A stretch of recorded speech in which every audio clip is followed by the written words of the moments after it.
Welcome, everybody, to the Techmeme Ride Home Experience for Thursday, September 29th. We have been absent for a while, a couple weeks. I took a trip to Israel, which was an amazing time. Brian, I know you had a 10-year wedding anniversary. Is that right? Right. Congratulations. Yes. Congratulations. Thank you. Good. Yeah. And just, otherwise we've kind of been, I think, I don't know, riding at the end of the summer. But there's been a lot of stuff going on. And today we are joined by Aidan, who writes for The Information. And you want to say a little bit about yourself first and kind of like your beat, your focus, what you kind of been working on? Definitely. Yeah. And thanks so much for having me. As you mentioned, I report The Information. I cover crypto, just really generally. So we, don't have a specific beat within the, covering crypto. I tend to cover everything across from startups and VCs to kind of how, some of the larger exchanges are run. And then also, as my story that we'll discuss a little bit later, kind of how big tech and the traditional markets intersect with crypto and these new markets. So, yeah. Well, actually, Chris, I want you to tee it off, but I think because of that, could we start broad before we get to that story? Like broadly in terms of crypto winter, NFT stuff. Like, I feel like maybe Brian, what you're saying is for like one state of play, like where are we kind of at with, crypto, generally, how's that market? Second, how is NFT faring or NFTs faring relative to the crypto market? And then how does it all kind of come together in terms of the things that are going on with App Store and App Store policy and antitrust and all that? That'll kind of bring us into that realm. But I think it's really important, to your point, to kind of get a sense for how are these different parts of the market actually behaving currently? Yeah, Aidan? No, totally. Yeah, I'm here. It's that makes a lot of sense. I think we're definitely in a winter. Prices are crypto tokens are down. There's been a lot of stories out there about how NFT trading is down. And so I think that there's been, there was a lot of excitement in the space, and there still is, I think, among people within it. But, I think Bitcoin reached a price almost, near $70,000 back in November. It's I haven't checked the latest prices, but somewhere around 20,000, maybe a little bit higher now. Yeah. And so, I think that, just like, I think what's really interesting about this, let me start maybe broader. If you followed crypto before, there have been a number of different winters in the past, where there's a lot of hype. It gets, a lot of people are introduced to the space, and then there's something that happens and it typically falls off, and some, the interest kind of goes away for a bit. I think this is a moment in time now where it's really the first winter where you're seeing a broader economic slowdown. And so I think a lot of people, I think that a lot of tokens have traded like traditional tech stocks. They're down just like everything else is. And so, I think what will be interesting to see is how long that lasts and if, token prices will tick up at some point soon. But I think.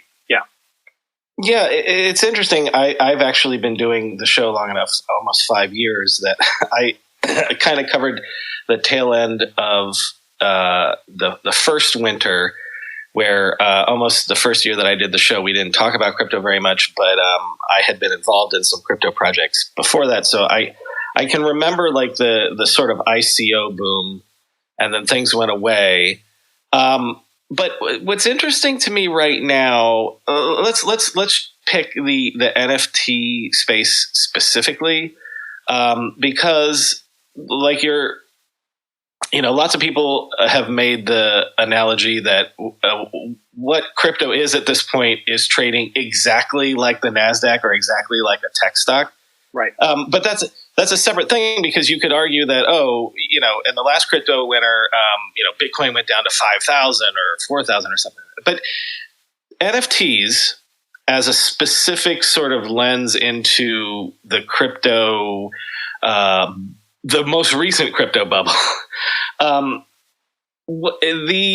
it came on really quick. And actually, Chris, if you think about it, you and I started doing these shows around the time when NFTs started, right? Oh yeah, last year yes. Well, it was right. It would have been last 2021, year, in the spring. In the spring. Yeah, no, I remember it very clearly as it was kicking off. It was actually very exciting.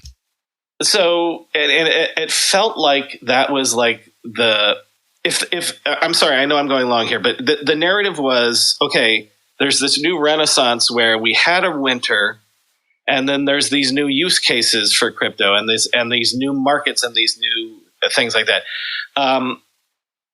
It, like everything else in crypto, it seems to have gone quickly. And the boom and bust is so fast in crypto land. It's just like, you know. Do you have a sense, covering this space, and this is where I wanted to get to at the beginning. I know this was a long question, but no worries. When I remember the ICO boom ending and people just kind of left the space, right? But I still see on Twitter NFT folks still talking about holding their bags and believing in things like, as much as I made fun of it, Walmart or whoever, or like a lot of these big brands getting into the NFT space. Do you get the sense that the winter is people are leaving, or are people still creating and holding, and there's still energy in the space, even if the trading volume and all that stuff has gone down? I do. I think that this is a little bit different, just because I think you've had so many either, traditional companies, whether that's, maybe some of the bigger banks or some of the traditional, financial institutions if we're talking about crypto, and then even some of the bigger brands who have announced, NFT or some kind of Web3 initiative. And I haven't seen a lot of, I think that some maybe have kind of dialed down, their marketing about it, or have, it's definitely not talked about as much now.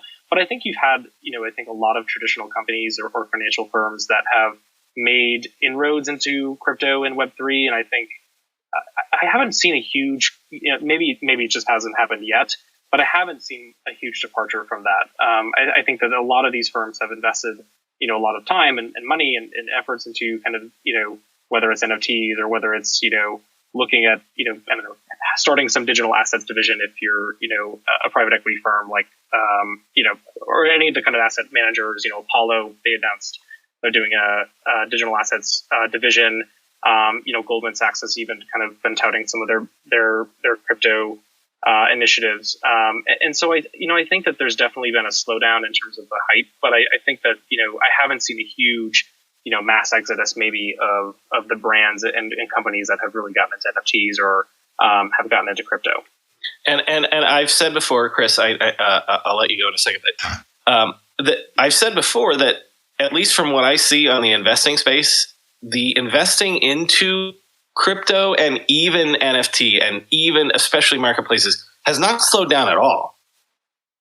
That's right. Yeah, I think there's definitely been still, I think a lot of investments in the space. I mean, look, even this summer, I think the deal might have happened before the crypto winter really set in, and there were these bigger blowups with, 3 Arrows Capital and some of the crypto lenders. But Magic Eden, which is an NFT marketplace based on Solana, they got, I think it was $150+ million deal. I think Series A or Series B round valued at close to $2 billion. This was announced in May or June. And so there's still, I think, a lot of money, certainly a lot of dry powder among the VCs. And I think a lot of even NFT startups are still getting, some funding.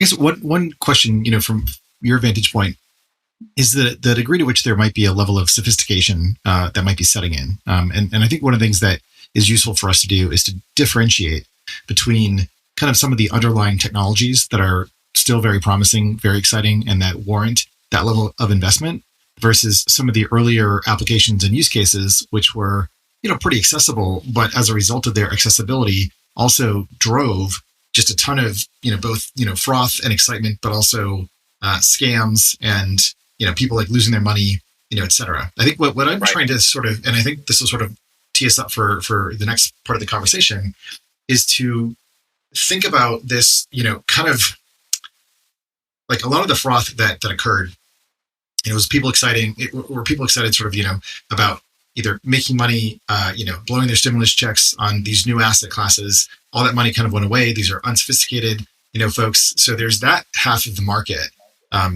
where a lot of the hype was. And then there's the folks who are building things that are thinking about like the long-term potential for these technologies to really change or disrupt the hegemony of the sort of de facto gatekeepers in the marketplace, right? So if you are, what is it? Chaos is a ladder. If you are VC, then actually it's really good for people to keep building things and to create new markets and new opportunities.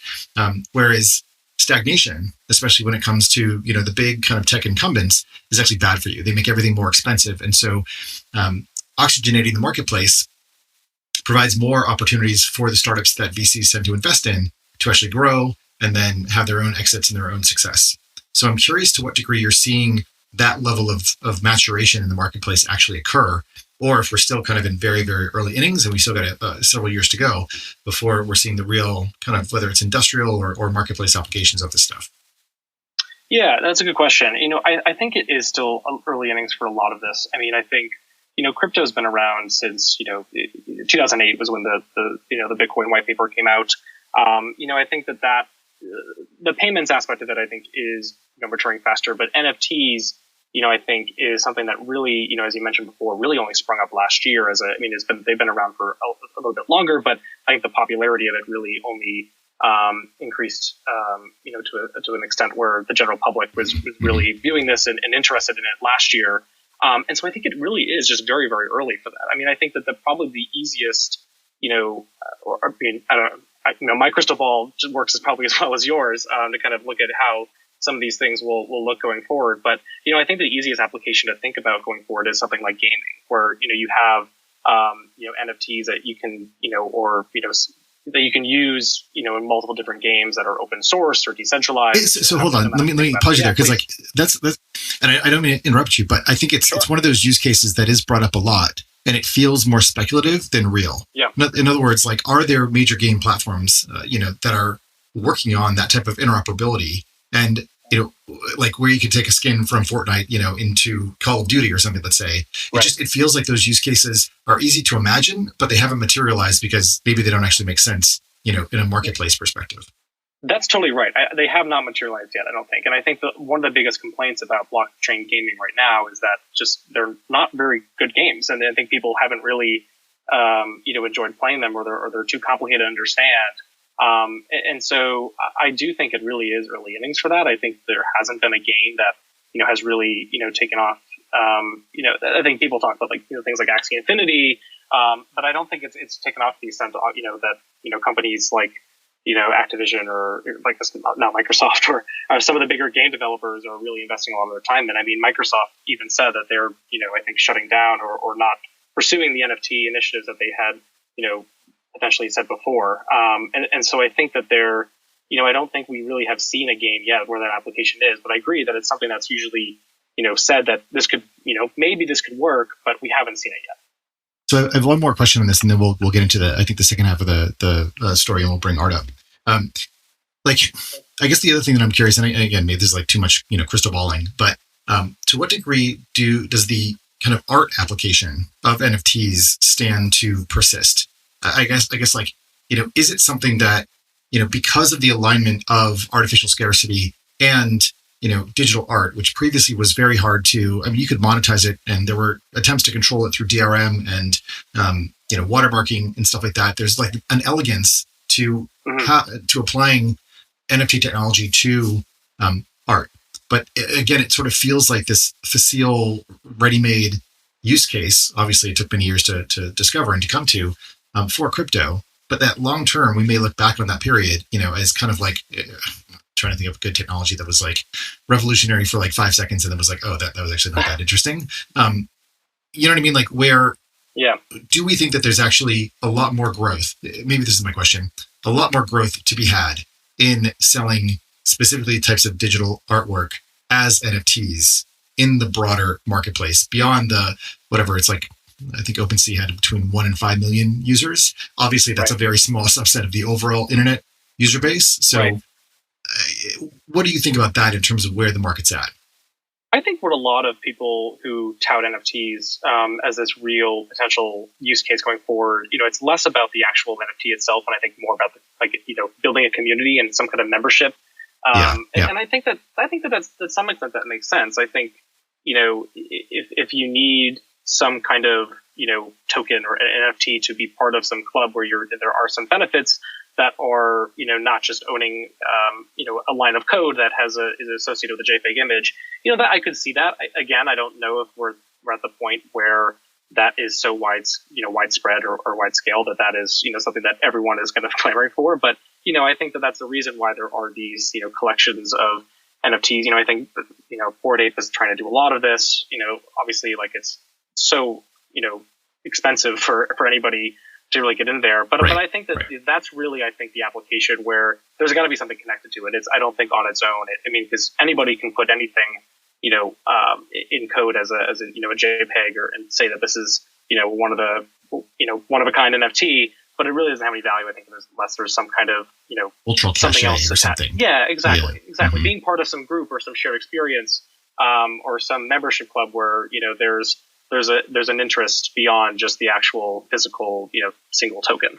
Okay, so let's get into your story then, because the real sort of nexus for how we kind of came together and why we have you on is to talk about this connection between NFTs, selling of NFTs, and the App Store, and policies that may be, not super friendly to NFT app builders or website makers. You've talked to a number of those developers, and part of the reason why I was asking, is there a larger audience or market potential for NFTs, is because one very direct way, of course, of increasing your market size would be to sell through apps in the App Store. So why don't you sort of walk us through both what you've discovered and found, and where the App Store policies sit with regards to NFTs? Sure. Yeah, happen to. Did this story last week about how the App Store policies, that the way that they're written and the way that Apple has worked with some of these NFT startups that have tried to list certain features within their apps that are downloaded to the App Store.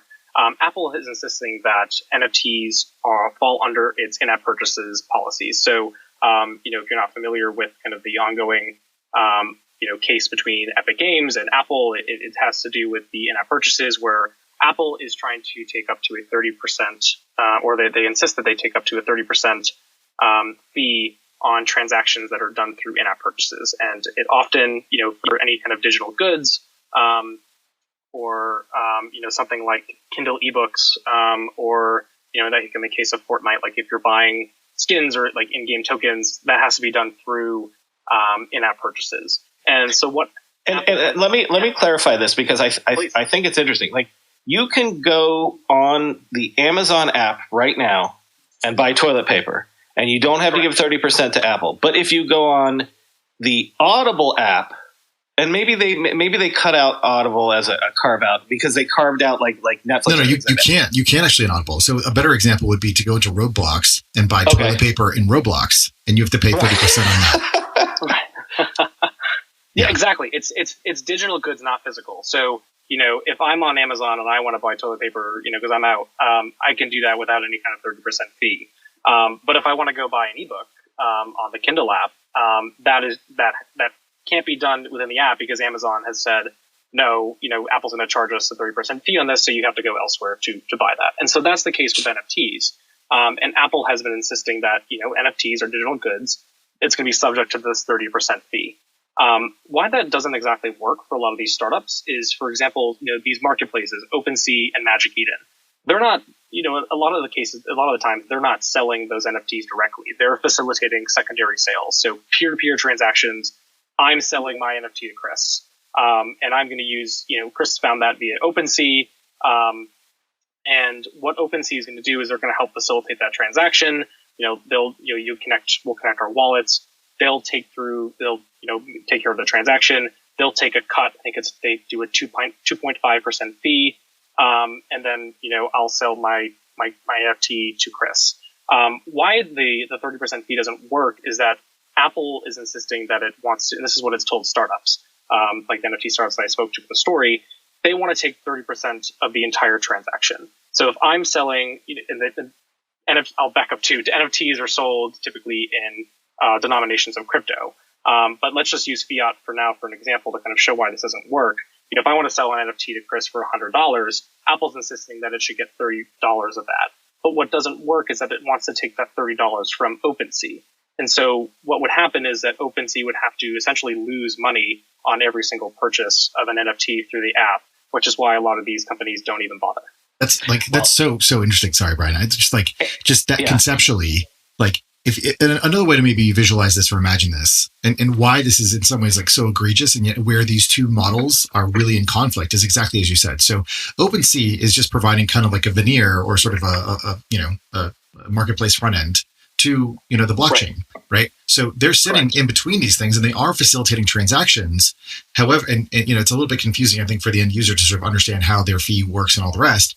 But what you're saying is it's almost like, if this is going to break down a little bit, but, if you think about the serial numbers that are on dollar bills or whatever, and, you want to transact for, this is going to break down very quickly. I'm trying to sort of make an analogy between, the serial numbers on dollar bills as being their unique identifier, just like NFTs have a unique identifier that makes them, unique. And so when it comes down to it, that peer-to-peer interaction and transaction would be like, Brian and I sending money back and forth to each other on Cash App or Venmo or something like that. And that's more or less, the equivalent conceptually of what you're doing when you're transacting in NFTs. There's sort of a middle person that might be, facilitating the interaction of the transaction. But as you said, it's more of a P2P interaction ultimately. And what Apple is saying is, also, it's actually a shop. And fundamentally, I hadn't thought of this very deeply before, but the App Store does not support crypto payments, right? So if the fundamental way that I would purchase your NFT via ETH isn't supported in the App Store, then we're even talking about a whole nother layer of how. But I think what Aidan was saying is, like, if we set aside the crypto payment method, right, as not supported in the App Store, but just and I think this is what I'm really kind of like noodling my I don't know, I feel like I'm a car being wrapped around a telephone pole, but also whatever. So like the problem with this is just conceptually, what is an NFT? And this is why I was kind of asking the question, like, is it a digital good or is it like an underlying, a serial number that is being transacted between, two peer-to-peer, participants in a marketplace, and that marketplace is facilitating the interaction of those two. I mean, not to go, too off script or, different direction, but I feel like this is similar to what Match Group is talking about when they are getting upset about the App Store pricing on dating apps and how they don't want it to pay 30% for facilitating an interaction between two people who want to date, with their subscription service or whatever it is. So it's all these ways in which the App Store and, the vig that it takes may be, just both unfair, if not punitive, to different types of businesses or business models. And I guess maybe Aidan, you can opine on this. And I suppose this is where, Arthur, if he wants to jump in, can help. Whether Apple is ultimately against these types of transactions and these types of digital goods. Right.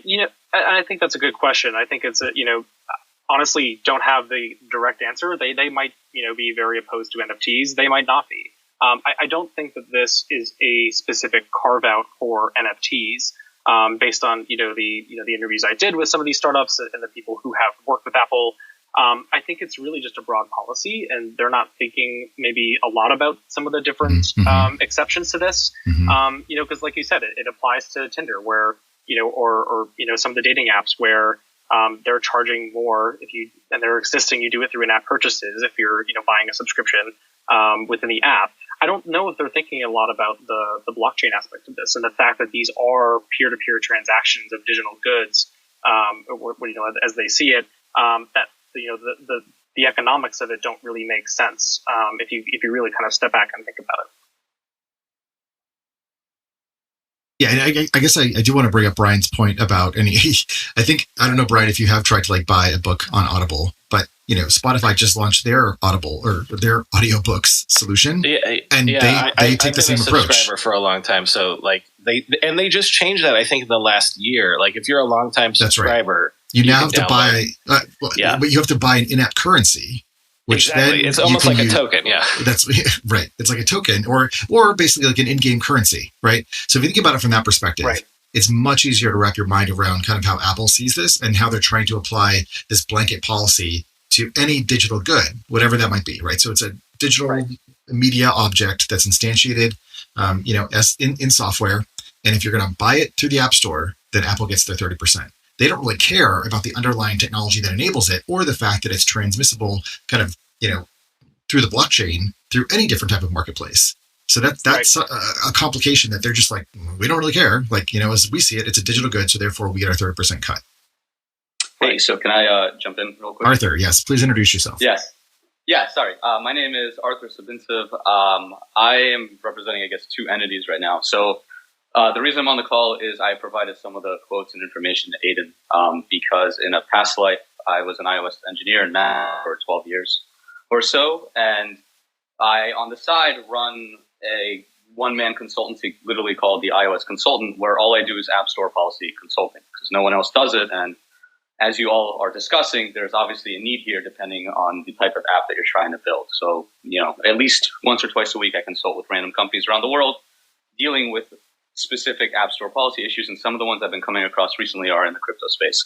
On the other side, my full-time job is I work for a blockchain infrastructure company called Pocket Network, where I'm in charge of product and engineering. And one of the comments I wanted to make, quick comment I wanted to make is, on our end, we're seeing nothing but upticks in traffic. We are the data layer between applications, decentralized apps, and actual blockchain interactions. And we broke, I think, 1 billion API requests in our platform this summer, and I think we just hit 1.2 billion today. So, sorry, which token currency? Like your network, right? Sure. Yeah, we have a currency as well. It's called POKT or POKT. Okay. But I don't. We can get into that a little later. I just want to comment that it is a crypto winter, but we are seeing increase in traffic on our end, and we have thousands of applications using our product. So, what I wanted to jump in about here, and I'll talk about Pocket later when it makes sense, is that for Spotify, the walls in the Apple's App Store are cracking. So, if you've gone through the purchase flow for a book, an Audible style or an audiobook on Spotify, you can do something now you weren't able to do a year ago because of one of the lawsuits that succeeded, which is you'll get an email from Spotify saying, hey, buy this now, buy this book here by clicking this link. Up until a year ago, you were not really allowed to contact Apple, contact your customer through using an email address. If you had their email address on file, if you were trying to have them purchase a good through the mobile app without going through the App Store, without going through the in-app purchase flow. So there's headway being made, albeit very, very, very slowly, like molasses. So, well, and also one thing that I want to add is that it is unclear how successful that strategy is from a user experience perspective. Now, it may be worth it for the companies to not give Apple that 30% in order to recoup the full cost of the digital, item, in this case, audiobooks, that's being sold, in terms of the marketplace economics working out. For example, and actually this is the case too, even when you use the desktop Spotify app, if you go to buy an audiobook, you'll be essentially redirected to the website or to the web. And through the web, a transaction can occur there. And then the item will show up in, your app of choice, whether that's a native desktop app or a native iOS app.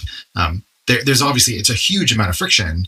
And yet so far, it seems like, this is important from a creator perspective or creator economy perspective to make the economics work for both, Amazon is its own thing, but Audible and Spotify. I agree. I 100% agree. The UX is horrible. Also, the price points are horrible. If you were, I think I just tested a couple books and they're the same. Like one book is near equivalent to what you pay for 2 or 2.5 of Audible's credits. So it doesn't really make sense from a financial point of view yet, at least for some of those books. Well, but I'm glad they're experimenting. It depends on which side, the creator economy you're on. And we would have to get into an argument or debate about this, but it is important to imagine if, let's say, Spotify were to push that extra price, down on the consumer and increase their prices by 30%. Now we're talking about even more money for these books. You're talking, $23, $25, like $30 for, a digital audiobook to recoup the expense that the App Store will be charging. And that obviously, if you're struggling with the current prices, that would definitely be like a non-starter. Sure. I see your point.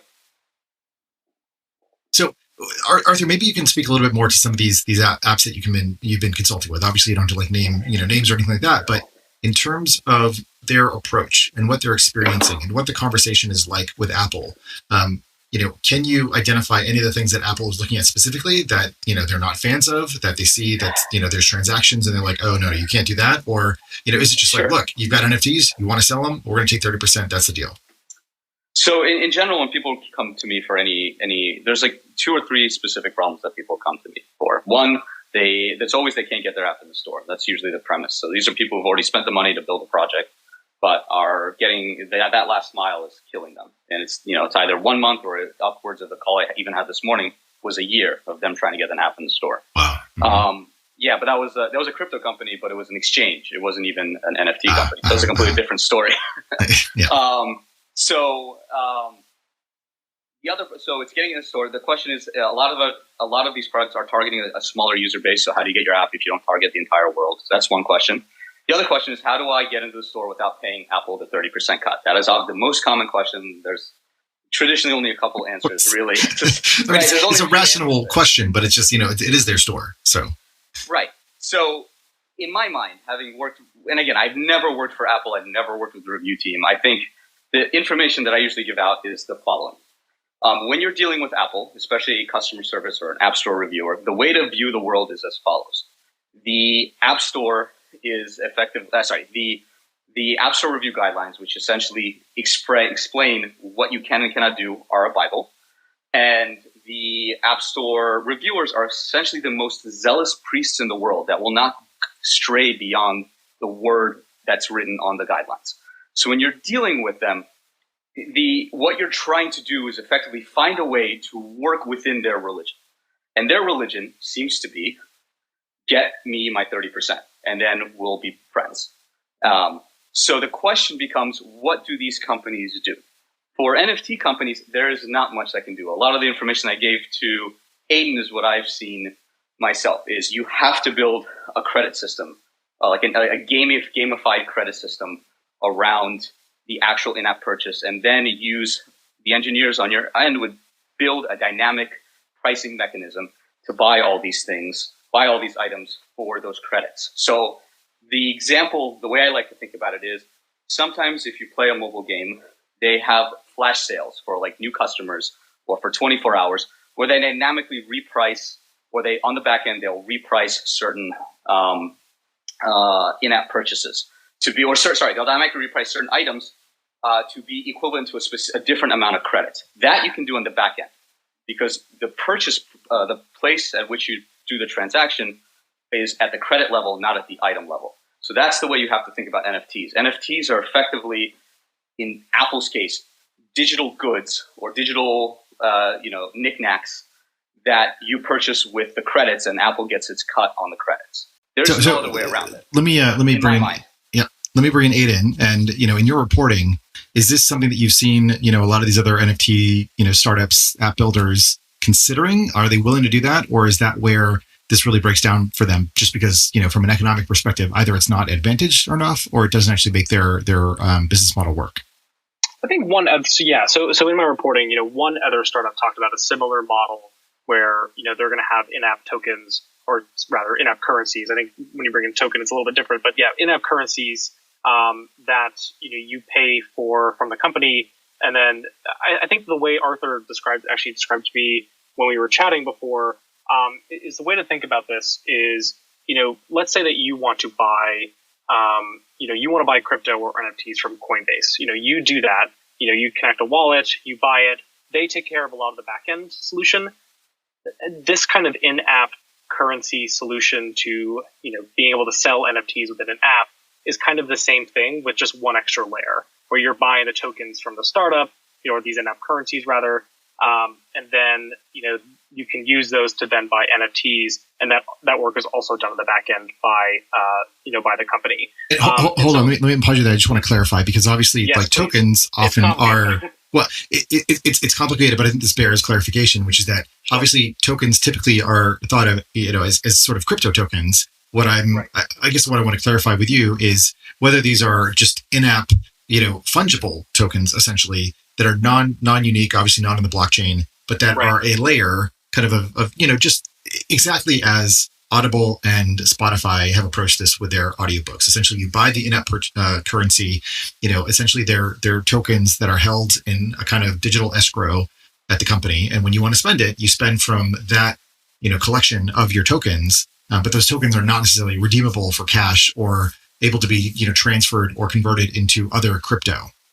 That's exactly right. It's a non-crypto like in-app currency. Right. So that's the clarification that I want. Okay, perfect. Yes, yep, continue. Exactly.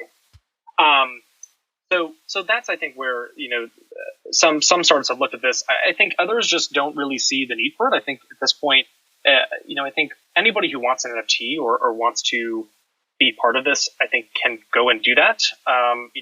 The CEO of Rarible, which is an NFT marketplace, he spoke to me for this story. He said that 30% of their traffic comes from mobile browsers. And so they have an NFT app. It's just to browse, view, and look at different NFTs. You can't buy and sell within it. But if users do want to buy an NFT, maybe you have the app, maybe you see something, you can then go to a mobile browser, open up Safari on your iPhone, or go to your desktop and connect your wallet and then buy it. And he was saying that 30% of that traffic does come from mobile. So people are going on Safari on their phones and buying it. And so this is Alexi Fallon, right? From Rarible? Yeah, that's correct. I just want to show you this because I think also very important. Like the process of both, buying and transacting crypto on a mobile device, like just it sucks. Every now and then I'll try to go through MetaMask and their browser, and it's and I know that there are other apps out there that are also working in the space, but it's it is not nearly as smooth as Apple Pay as you might expect, given that Apple Pay is built into the operating system. But I thought that that's the promise of Web3, Chris, is that everyone has a wallet that's very easy to use. I think the promise of Web3 is to have a substantial amount of friction that makes you really appreciate the centralized products that exist. But we digress. My question and point though is Alexi is making a business decision to not go down the Apple Store or the App Store path to transact or to sell NFTs in the Rarible app. And my question is, if 30% of his traffic is coming from a mobile device, and what I think you were going to say was how much of that 30% of his traffic then actually goes through and completes a transaction in a mobile browser? Was that also 30%? So is that 30% of 30%, or what percentage do you think actually completes a transaction on the mobile browser? I'm not sure. Okay. That's not like something I was able to confirm, but okay. I do think that it kind of does underscore the point that, this is still largely there is some traffic on the mobile, obviously, but, even looking at, that number, 70% still doing this on desktop. And so I think largely crypto and NFT transactions, it's largely a desktop phenomenon. And so, I think just talking to Alexi and some other founders, I think Sydney Zhang at Magic Eden, the co-founder and chief technology officer there, he said that they didn't even consider offering buying and selling of NFTs in the app just because of the Apple commissions. And, it just was going to be another headache that they didn't need to deal with. And I think they were like, most people do this on desktop right now anyway. And so we're probably just going to focus on that. So I can chime in here. Yeah, it's wild. Just to just to point out, 30% of your traffic comes from mobile, and yet you just decide not to sell. Like, imagine if Amazon didn't allow you to buy toilet paper, Brian's toilet paper, on the mobile app. Like, what? Yeah, but Chris, what's even more wild about that is what is an average website or an average internet service? What percentage of it is mobile? Right? It's got to be over 50%. So in the Web3 space, you're already sort of circumscribed. No, I know. It's sort of like it's also like cause and effect, right? The thing that we don't know is if Apple were more, helpful when it comes to these NFT transactions. Let's say in apps that were distributed through the App Store, would his traffic be higher on mobile, and would there also be higher transaction volumes? Now, maybe it's okay right now. It's mostly as you said, a desktop phenomenon, but I do wonder how much larger the market could actually be if Apple weren't sort of, putting a big boot in front of, sort of like the onslaught of this potential, traffic. I think that's the question. And I think that, if there is another, run up to a bull market, and if there's a lot more interest in this, is that going to be a real inhibitor of something like NFTs where people, as you mentioned, kind of the process of connecting a wallet on a mobile browser, just is not as seamless as using something like Apple Pay. Right. Could the user who's maybe just, somewhat curious in this new technology or, owning some kind of digital asset, runs into that problem and then just doesn't go through with it?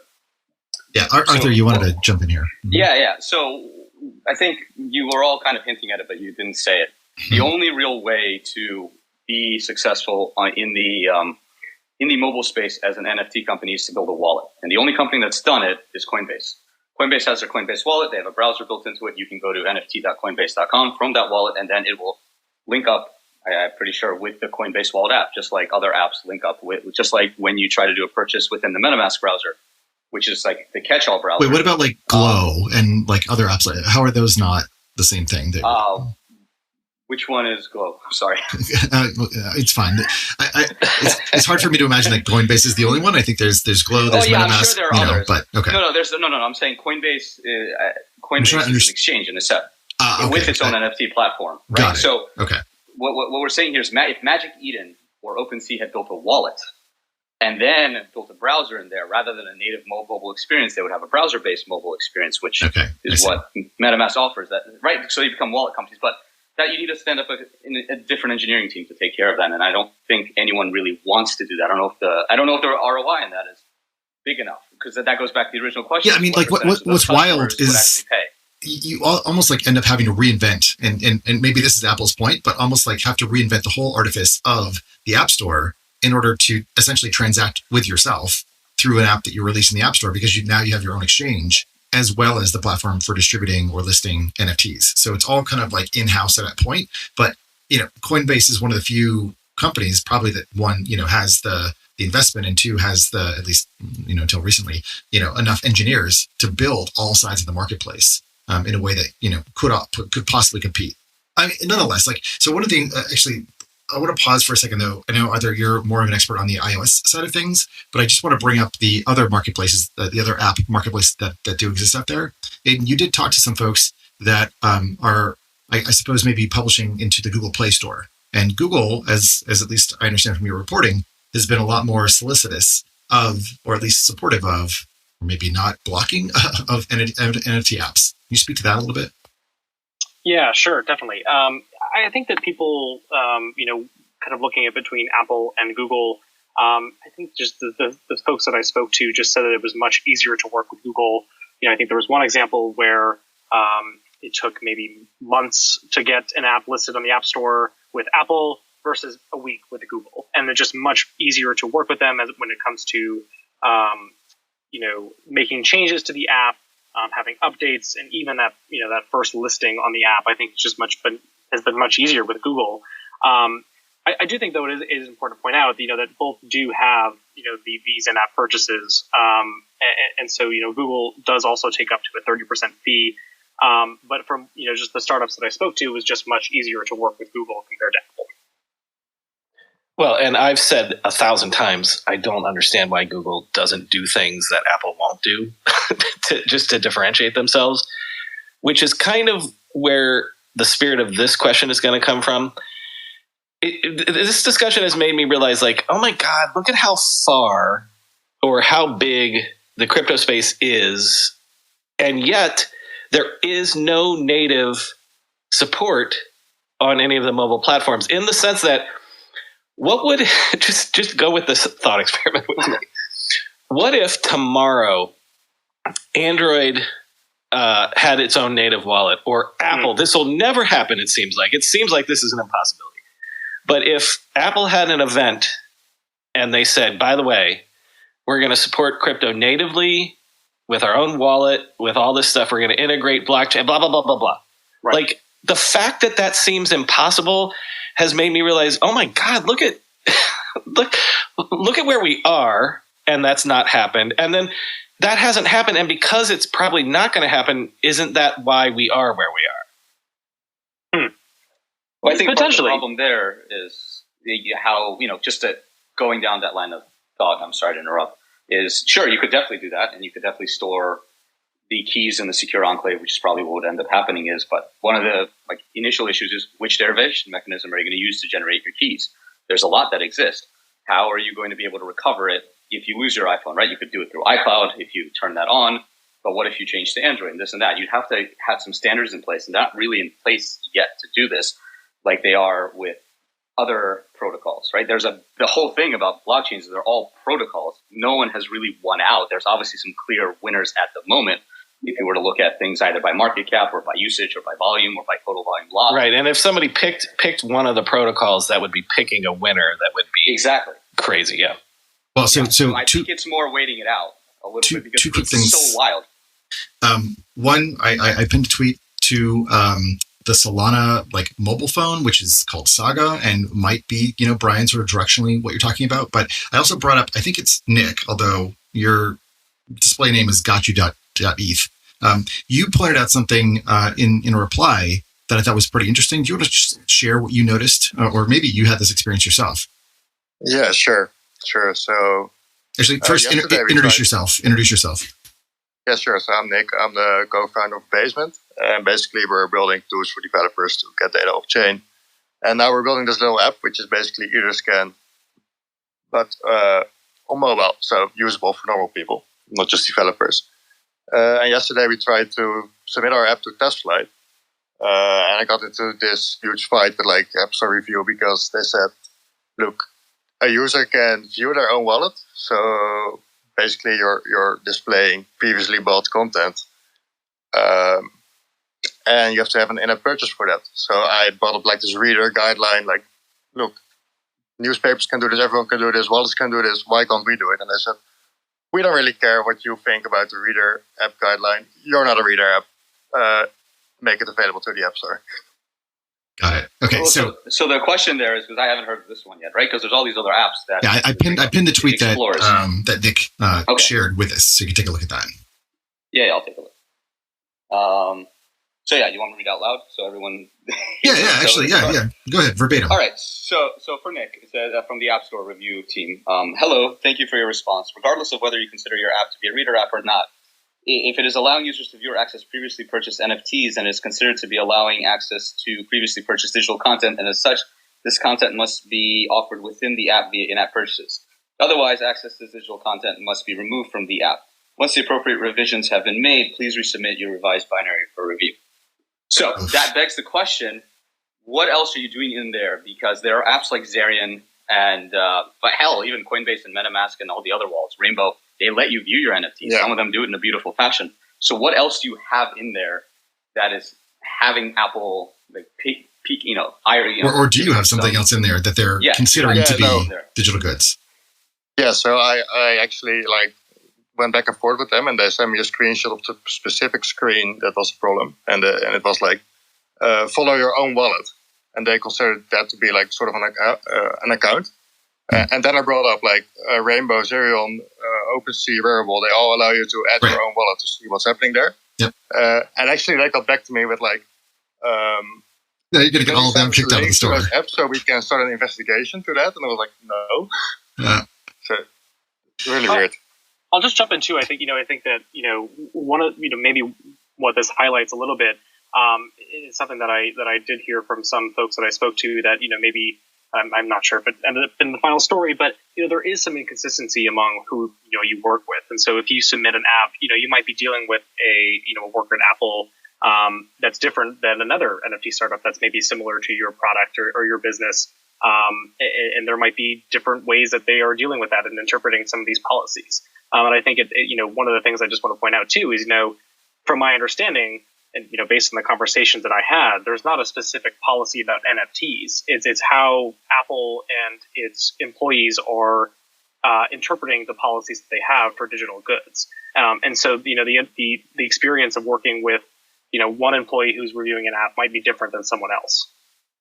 Yeah, and I mean, to that point, there are over 500 reviewers, right? So, although there might be, canon in the App Store guidelines, and there may be a very strong sect of the religious who follow it, and it is, the book of Steve, so to speak.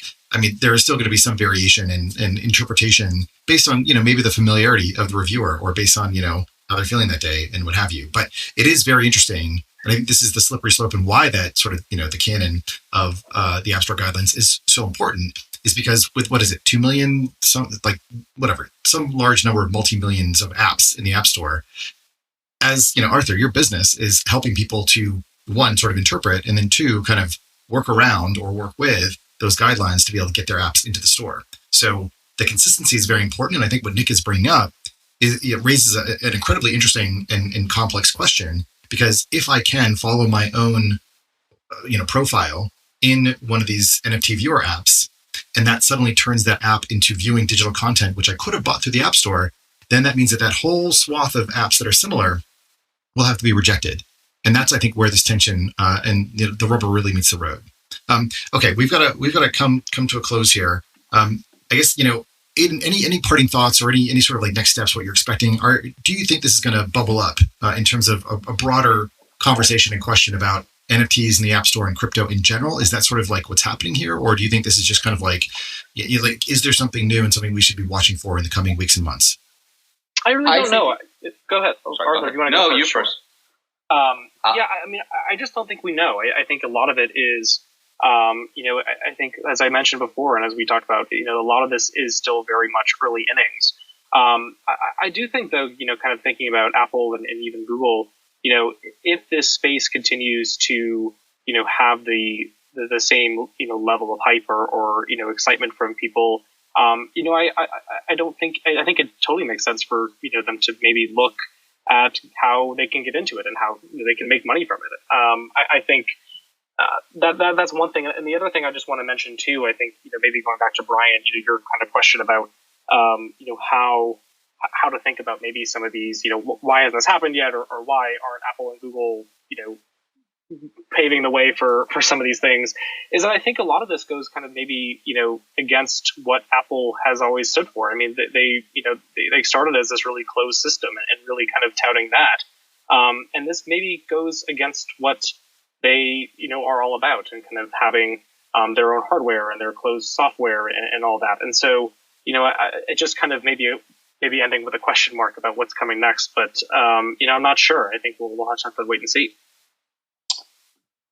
So my 2 cents here is, my crystal ball is as good as anyone else's here. Mm-hmm. I think it's too early for them to really come to an answer here, because they look at everything else that they've done. They've starting to do things no one ever thought they would, like giving Amazon's Audible product the ability to use credits within the actual app. Right, that was a huge win, and I was shocked that was going to happen. But that took like a decade. Same. So.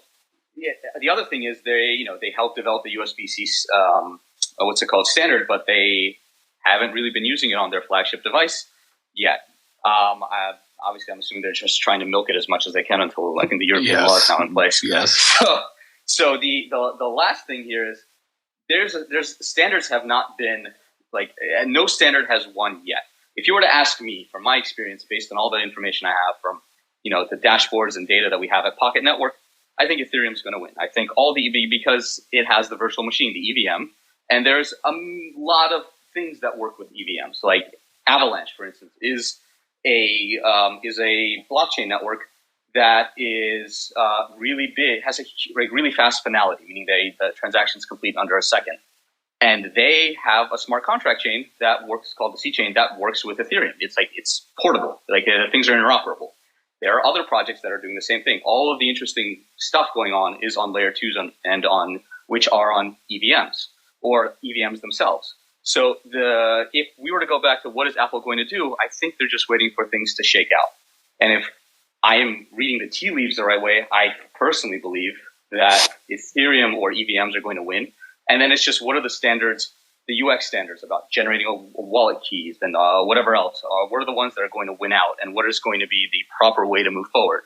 Or is Apple just going to support all of them out of the gate?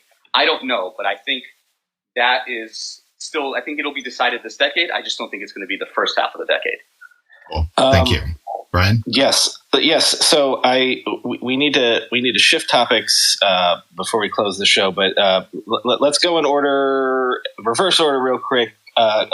Go to if there's anything you want us to know or get in touch, you go first, and then we'll go in reverse chronological order. Links, etc. Mm-hmm.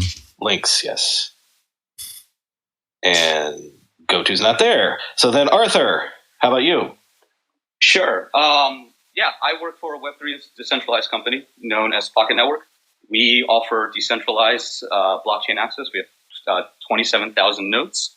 So if you are ever building a decentralized application or any application that needs to just access data on chain from 40 plus different blockchains, We have a very generous free tier and a very generous paid tier. So I would just go to pokt.network. And if you want to find me, it's I'm sure it'll be in your show notes, but it's ARTSABINTSEV on any social platform under the sun. You can't assume it'll be in the show notes because I forget all that shit. But, okay. But it's good that you spelled it out. Yes. Aiden, go ahead. Awesome. Yeah. Well, thank you so much for the time. It was great to chat about this. My work is all right now at theinformation.com. And if you have any follow-ups or want to reach out to me about, any story ideas you have or just, anything, Aiden at theinformation, AIDAN at theinformation.com. Before you book any brunch, you probably pour over lists and lists of reviews, right? So why not do the same when you're booking a doctor's appointment? With ZocDoc, you can see real verified patient reviews to help you find the right doctor in your network and in your neighborhood. ZocDoc is a free app that shows you doctors who are patient reviewed, take your insurance, and are available when you need them. On ZocDoc, you can find every specialist under the sun, whether you're trying to straighten those teeth, fix an achy back, get that mole checked out, or anything else. ZocDoc has you covered. ZocDoc's mobile app is as easy as ordering a ride to a restaurant or getting delivery to your house. Search, find, and book doctors with just a few taps. Every month, millions of people use ZocDoc, and I'm one of them. It's my go-to whenever I need to find and book a quality doctor. I use them to find an optometrist just this month. I used to have perfect vision, but it's finally time to give up the ghost and admit that it's no longer true and get some glasses. So do like I did. Go to ZocDoc.com/techmeme and download the ZocDoc app for free. Then start your search for a top-rated doctor today. Many of them are available within 24 hours. That's ZocDoc.com/techmeme. ZocDoc.com/techmeme.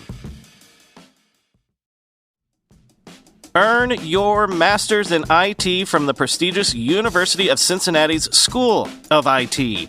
The curriculum at UC Online is 100% online and asynchronous, meaning you log in when it works for you. Limited experience in IT, the MSIT program at UC Online offers an introductory bridge certificate that allows you to jump right into the master's program without a bachelor's in IT. This 4-course sequence teaches you the fundamentals of IT and is a great option for anyone looking to change careers. Build your own custom curriculum to ensure you learn the skills necessary to help you grow in the career path you want. You can now earn a certificate in cybersecurity alongside your master's degree at no additional cost. Still unsure? Request more information from one of their enrollment advisors and see if you qualify for the GIA scholarship. Go to online.uc.edu to learn more about the MSIT program. That's online.uc.edu. Awesome. Wonderful. Thanks, everyone, for coming on. And by the way, you can stick around. I'll keep you on stage if you're interested in these topics. But Chris and I are going to hit 2 more things before we go tonight. Chris, the first one is I'm going to step on, I guess, what I would have talked about tomorrow. But tomorrow's a Friday show, so we have the long reads anyway. Yeah. Google shutting down Stadia. And, I think I said this week or last week that I don't know how much snark is left to do about Google sunsetting things, except for this is the most important one, because I'm pretty sure that I framed the launch of Stadia in this way where it is. Yes. You should really go back and get that recording, by the way, but go ahead. If you shut down shit all the time, who's going to believe you? And so one of the reasons why people from day one were like, Stadia is not going to last is because the gaming industry didn't believe that Google was going to. Right. It's like, why would we bet on you when your track record is to just like pull the plug, after you're not getting, Google scale, search scale adoption? Like, why switch? Why make that investment? Yeah. So there's that. That's the point that I would have made if I was going to, do a rant on a segment tomorrow. But the second thing I would say is I also heard constantly that one of the reasons that Google did Stadia, aside from the fact that everyone was doing similar things, was that it justified their cloud computing business in the sense that it proves it out. It's a proof of concept. It also, I know it's both sides of the same company, but it does provide a P&L for their cloud computing division and things like that. Go ahead. Oh no, go ahead. But go ahead. So I guess like I want to build on that because I have my own little conspiracy theory brewing, which you always know I have, which is that increasingly as Apple, and I'm talking about Apple, but this applies to any cloud company, especially that has like hardware devices, and charges largely for storage. Is that over time these devices are getting more and more powerful, which on the one hand like is great. It actually creates a better experience, but the conspiracy would be that Apple invented live photos to make the photos that you store on your device take up more space, which means that you have to upgrade more often, and or you have to convert to an iCloud paying member in order to store all this stuff. So essentially, they have figured out the economics where it just makes sense to store everybody's everything because they can do it for pennies on the dollar. And it ultimately like drives their business, more effectively. And so when it comes to Stadia, I do think that there is an element of this where, okay, maybe you want to build a gaming platform, but it also really increases your drive to make your hardware more efficient. I mean, they were streaming games. They're doing what effectively I think Netflix is doing and what others are doing. But by the way, I was a customer. I have used Stadia. How was it? It was great. It was interesting. Great. Huh? What? Like why? Like what? I mean, obviously, it didn't meet the numbers. But there were certain games that were on Xbox that I'm a PlayStation. And, sorry, that's not what I mean. I don't mean why. Why did you play? I mean, like, why did they shut it down if it was good? Okay. How do they not just have? Like, I feel like if they're going to be selling Android devices, they need gaming. Like Apple Arcade feels like a necessary part of the App Store. Like, Chris, the point. That's the other. Tell me. What am I missing? How do you really believe? What do you think that their conviction is in their hardware business? Do you see what I'm saying? Yeah, I mean, because like, look, they're gonna do the Pixel event. I think it's next week. Yeah. And the Pixels are fantastic. If I was in the Android ecosystem, I'd only have a Pixel. Of course. Right. Yeah. But they're not lighting the world on fire. Right. There's like the visuals are so like I'm just thinking from a marketing perspective. Like games are the thing that just break down barriers and get people like excited about devices. I mean, Facebook did it first with Farmville. That was like one of the big breakout moments. All right, for social media. This is my larger point. Yeah, go ahead. And you've been listening long enough. You know that I've also said before, I've been like a Chicken Little, like Google's in trouble, Sure. But Google's never in trouble, but maybe their gaming efforts were. Okay. Yeah. What's the narrative for Amazon is cloud and e-commerce, consumer e-commerce, right? Yeah. I mean, cloud is even bigger than e-commerce at this point, but yeah. Uh-huh. The narrative for Apple is consumer, hardware and software and services. Yeah. The narrative for Facebook, for better or worse, Meta, is social. It's only worse. And having meetings. It used to be about friends. now it's like, how can we build a mall faster than anybody else? Who else have we got? Who am I not thinking of right now? Microsoft. Oh, Microsoft is the enterprise and productivity. Right. And cloud and by the way, and cloud, right? Yeah. Okay. What's the narrative for Google? Does Google know? I mean, it's unfortunate when you have such good product market fit so early in your career that everything else obviously just is subservient to that one higher thing. And that one higher thing is just like, hey, I have a question about something, show me the way. Let me tell you a story that I haven't been able to fit into the show. Remember how I did that TV show? I went into Manhattan to record that segment. Yeah. Whatever happened with that? It's just like going to the ether? Oh, no. It's happening? It's how they always... Oh, yeah. You'll see it on the History Channel or something. Anytime someone does a documentary about the 90s, they call me to talk about the internet stuff. You're the only one who remembers. Uh-huh. I go into the studio and I talk for 3 hours and they use 3 seconds of it. But they one of the things that they always ask about, like AOL and the dial-up. And, sorry. I just have to say this. On the hashtag's 15th anniversary, which was this year, I did like 3 or 4 15-minute interviews. And literally in all the clips that they showed, I was B-roll. I was like literally in the background. Like they didn't even use any of my content. Anyway, continue. No, and it's great because also as we know, I'm so verbose that like I can't talk in sound bites like they need. So, yeah, you and I. But anyway, so they asked me about Google, and I gave them 30 minutes on the history of Google. But the thing that I came back to was, you look at certain people, like, I don't think Mark Zuckerberg was a good entrepreneur and then he learned how to be one. Mm. I maintain that Larry and Sergey are and always were engineers, and they 100%. Accidentally became entrepreneurs. Yes. And they weren't good at it. That's why Eric Schmidt had to come in. Okay. Right. All right. And continue. they tried, and there were times when they wanted to be good entrepreneurs, right? But they're not. They're not. Okay. They're not. And in the same way that we can talk about different companies, cultures, Twitter, I might say some more shit about Jack Dorsey tomorrow, but the problem with Google is that, like you just said, they landed upon one of the greatest business models of all time, and it's no one's fault. But they've never been able to go beyond that. Now, they tried to in the best way because fucking Larry wanted to do self-driving cars when he was at the University of Michigan and shit, It's true. Yeah, it goes back. Mm-hmm. And so there was a time when they were like, look, we've got this great money machine and we're going to do all these moonshots because we have this great money machine. But it hasn't worked out. And so Google... we should be saying Alphabet, I guess. But that's the fucking problem. Come on, guys.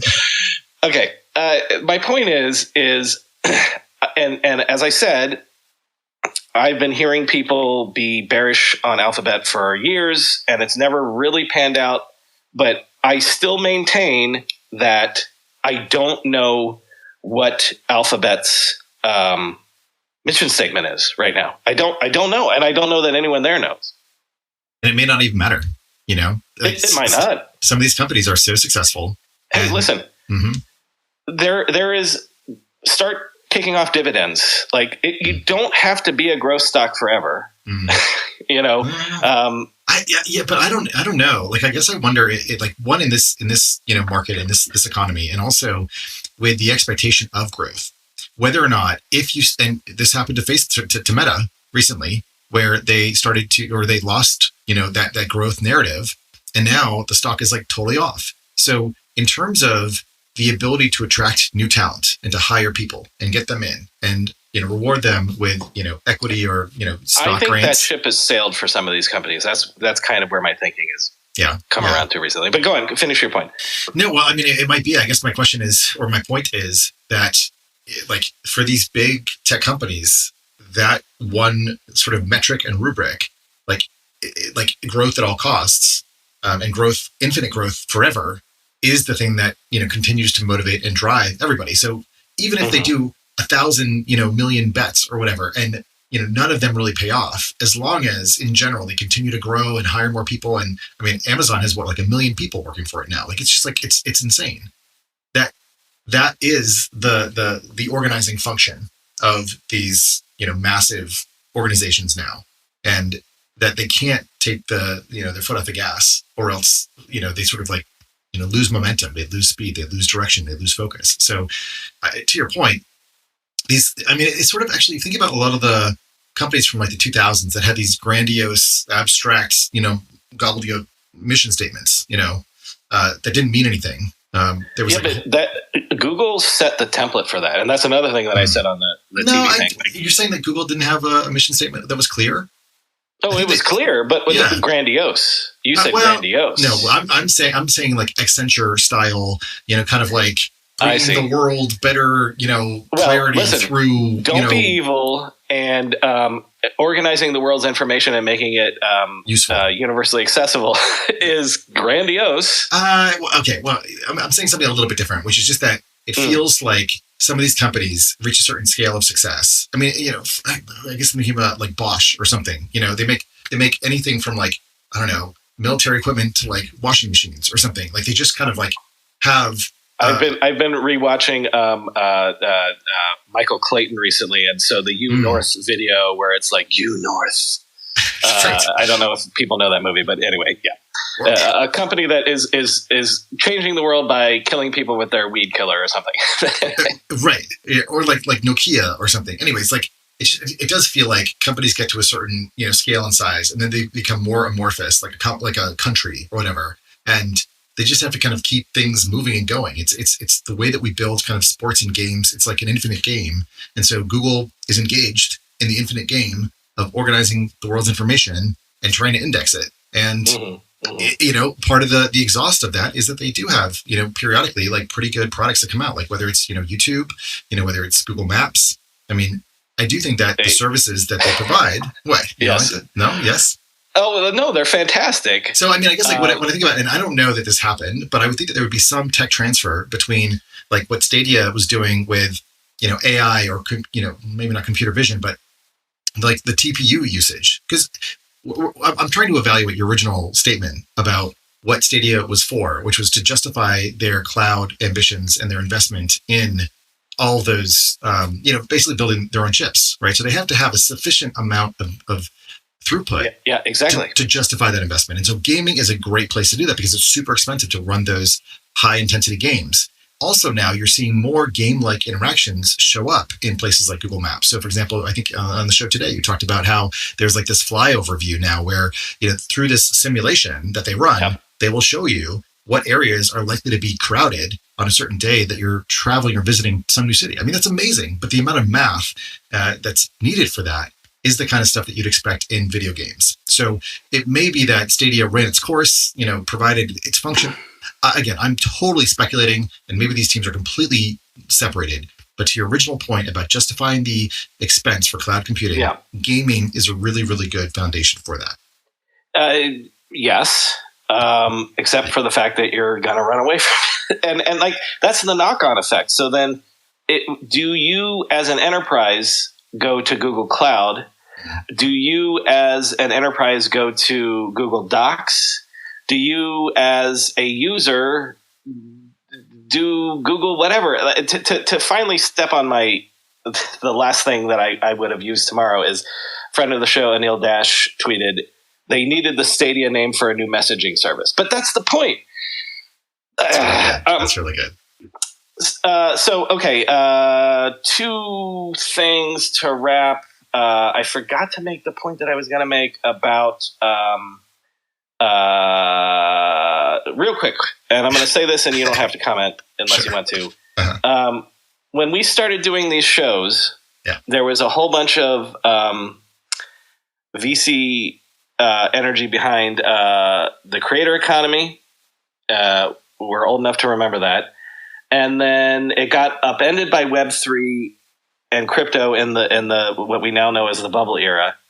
And to the degree that people hate what I do on this show, they hate the fact that it's like, oh, you're just reporting on the way the winds are blowing in terms of where the energy is and investing and startups and things like that. But yeah, isn't that your job? You have a daily show. That is my job. I want to make this point real quick. Yeah. Don't you feel like AI is taking over? Yes. Well, and by that I mean the folks that blow the wind in the sails of this is what's hot. This is where you should be doing startups. I swear to God, Chris, in the last month, those not to be cynical about it, but those folks, man, are all of a sudden not talking about Web3 as much anymore. Wait. Okay, when you say those folks, can you be a little more specific? Who are the people who are no longer talking about Web3 and are now talking about AI? It's not been a full transition in the same way that fall isn't here yet in the Northeast. But the winds are changing. Okay, so I can feel it. I'll flesh out. I'm talking about VCs. I'm talking about VC. VC Twitter. Yeah, got it. So I will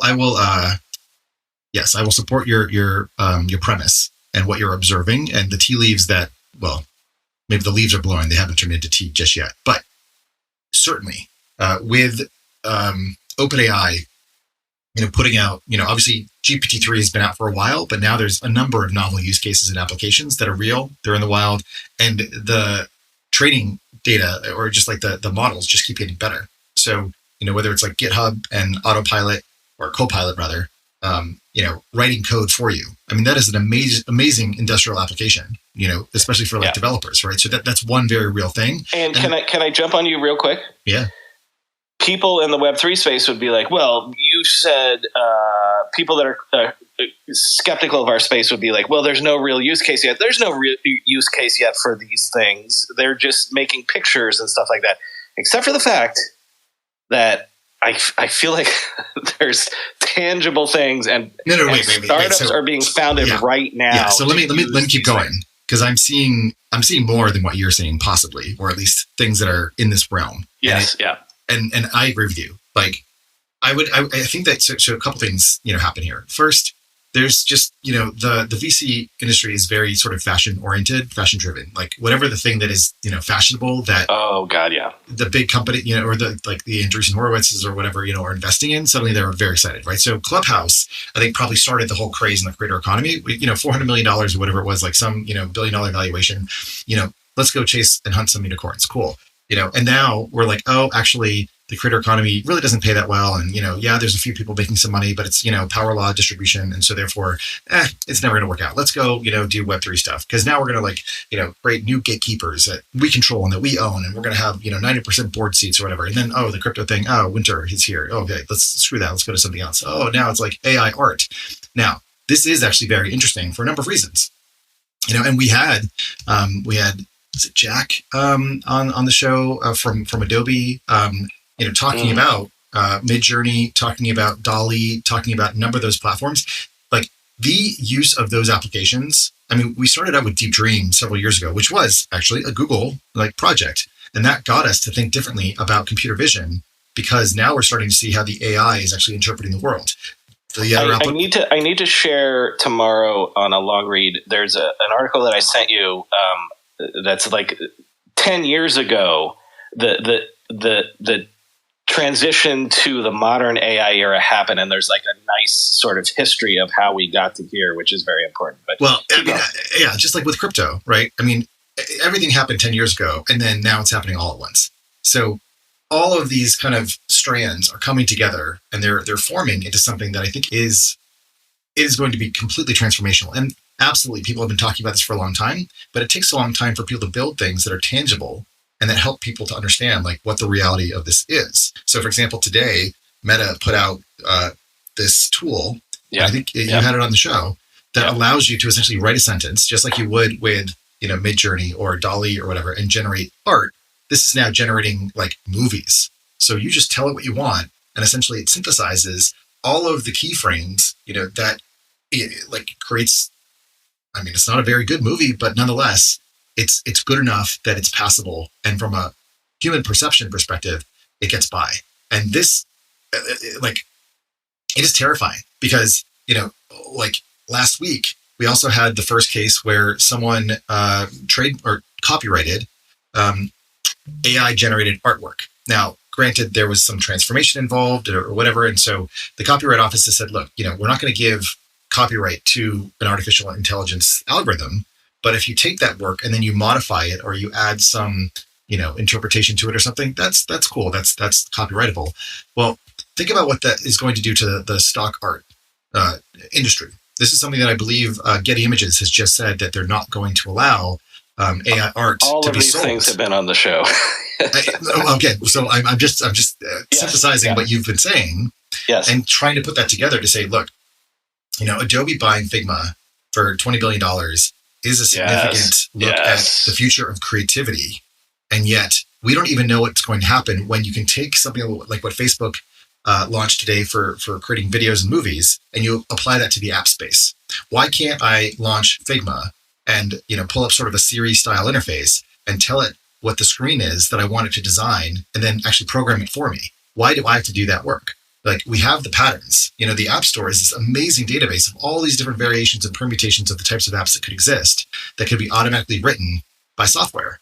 So that is, I think, where we're going to go. And the type of thing that you're talking about means that the sort of high priestesses and priests of this era who know things about how to build software suddenly become, normal people, because AI will actually do the work that those experts used to do. And that's what we're not really ready for.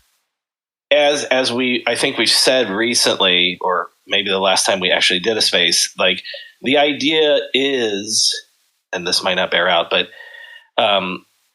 these are new instruments, and you need new artists that know how to get the sound out of that Stradivarius, right? So we shouldn't be. I mean, when I use the word terrifying, I just mean that it is a brave new world that we are about to enter into, and we don't quite know how it's going to go. And there's going to be some people that are very afraid of those changes and who will, reject them or fight back. Then in other cases, there will be people who are very excited about those changes and will embrace them. And as you suggest, become the new artists or artisans that can dynamically work with these, radically new systems to create amazing things that we haven't been able to see before. I mean, one example of this, and I didn't go to Burning Man this year, but a friend did, and everyone can cringe, if they want to. But like, it's. Anyways, the drone show this year apparently was like, something that they'd never seen before, and now you're mapping or matching kind of real world drone coordination, like drone swarm stuff, with AI algorithms that are able to create these magnificent, enormous 3D structures without having to blow anything up. I mean, that's the type of thing that I think we can be optimistic about seeing perhaps more of. Whereas, the other end of the spectrum could be quite, dire. So we just don't know, but I think there's an inevitability that people have really learned how to deploy these technologies in a way that's like subtle and profound. And as the technology has also gotten, much better, more powerful, and easier for people to use.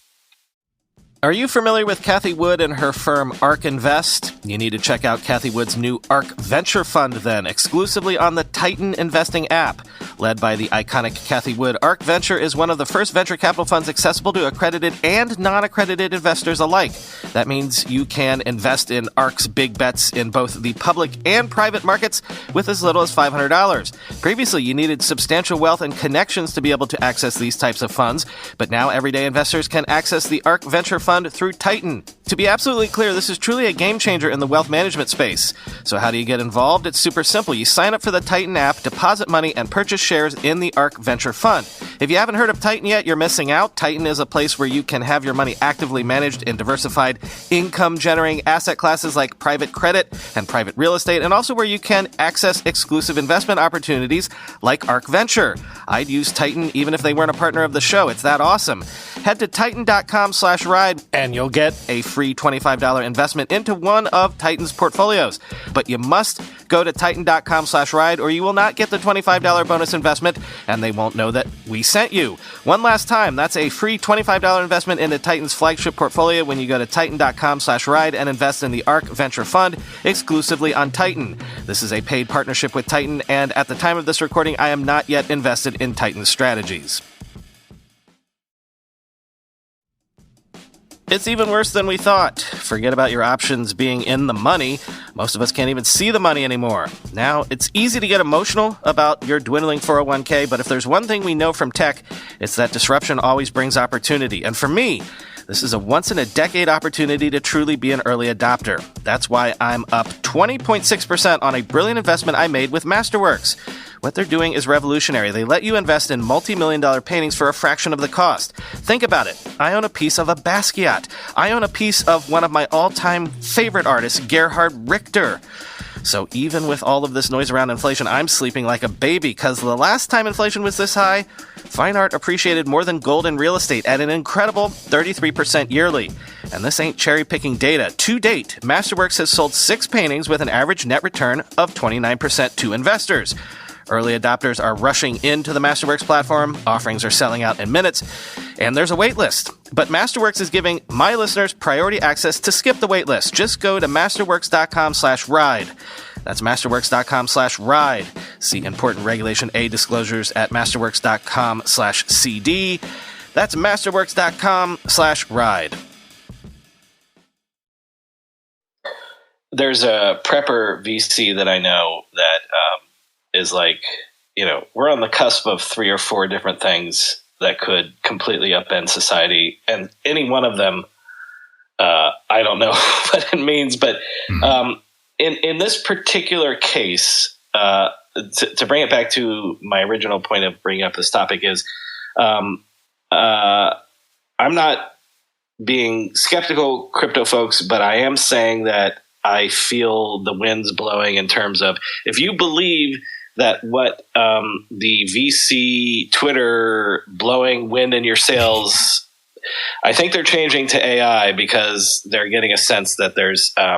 Are you suggesting then that people who used to maybe count on VC investment to run or power their crypto things, that'll be drying up, is what you're saying? That's what I'm saying. Okay, last one, real quick. Yep.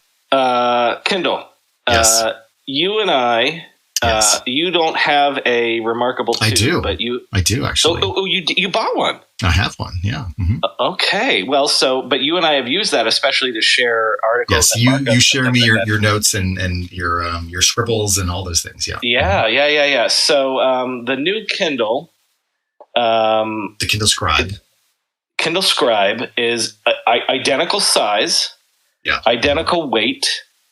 And listen, I'll say straight up, and no one's paying me for this, but the Remarkable, especially for doing the VC fund stuff that I've been doing, has been I couldn't live without it because otherwise I'd be walking around with different notebooks and different things that I scribble down. Because if you think about it, even on a Zoom call, if you're typing, you're not engaged. Especially if you're in person and you're typing on a laptop, you're not engaged.